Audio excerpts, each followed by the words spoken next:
Hi everyone, and welcome to my second video for Bayonetta on the Xbox 360. Let's get started.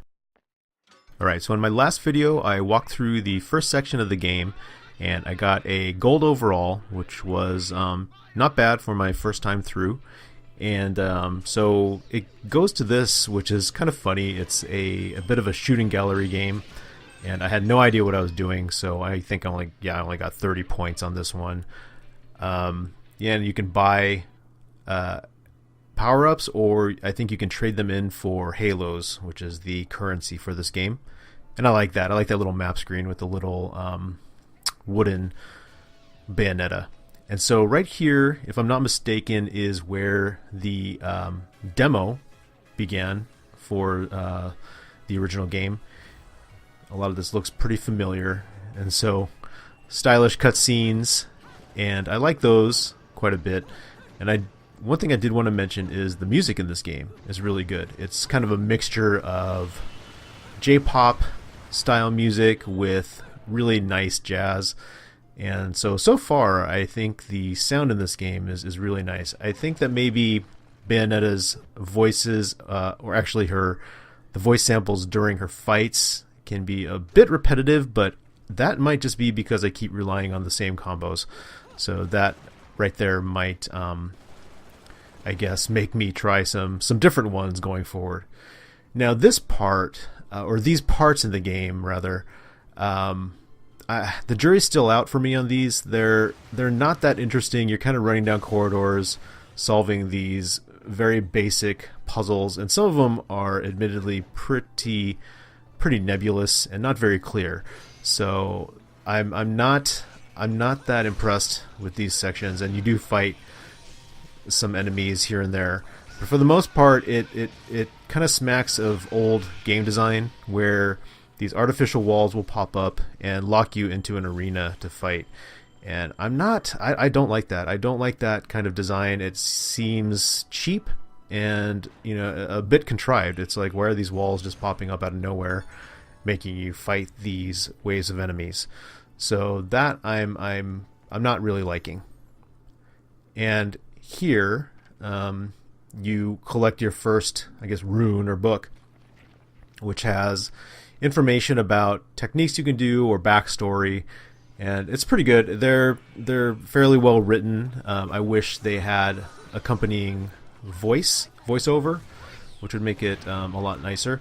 That was a complaint I had about The Last of Us as well, is that a lot of the collectibles you find are just things you read versus having some nice voiceover like they did in Crystal Dynamics Tomb Raider. So here they're just teaching you new techniques, I guess, to use with your hair. And I believe, not here, but I got my first platinum, I believe. So that was kind of cool. And I thought that might have been the highest you can get, but it's not. And here is a technique you can use to use your witch time, which allows you to do things like run on water. And that took me a couple tries to get right. It seems maybe a little overcomplicated to do, but hey, I guess they're Platinum is the designer, so whatever they want to do is what happened. And so here you can go into what's called the Gates of Hell, ominously named, and use your halos to purchase all sorts of stuff. You can buy new moves. Right here you can air dodge. There's still a lot of moves. So you can buy these. You can also try them out before you buy them. And I've noticed that I think some moves make other ones much more difficult to pull off if you have one purchased. So there is, I believe, some strategy there. I could be wrong, but I think it's kind of neat, and it's an upgrade system that I'm looking forward to getting deeper into to see how it is. And so again, this next section is from the demo, and I like how the cutscenes kind of move right into gameplay pretty seamlessly. So you're watching this cutscene, this guy screams for no reason, and pull out your guns, and then it kind of pulls back and you're into gameplay, which I think is really cool. And so here you can do these torture attacks, which is kind of funny. A little guillotine right there. Because she snaps her fingers and little hearts come out. Here's a mid-level boss. And so the thing about this, the gameplay, is the whole evading and witch time system.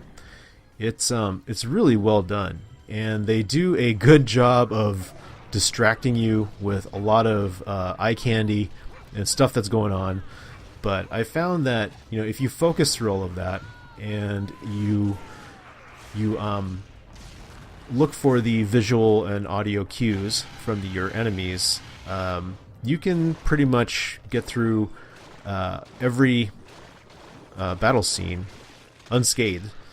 And so I think that adds a lot of replay value to this game. You'll see, I mean, I'm getting hit a lot in these stages, but right here I think was my first pure platinum. And it might only be 2 or 3 enemies, but I take them out here and I see, oh, cool, I didn't take any damage and got platinum across the board and got a pure platinum. And so I'm guessing that's the highest you can get in each of these substages.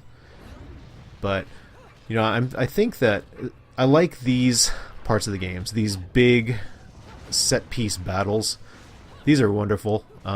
They have the best environments so far, best enemy design, but the stuff that I showed earlier where you're just kind of running through these dark, boring hallways does feel like PlayStation 2 era Devil May Cry. It's just sort of boring and not very interesting, and the puzzle solving isn't all that good. And so those parts of the game so far, for me anyway, have kind of pulled it down a little bit.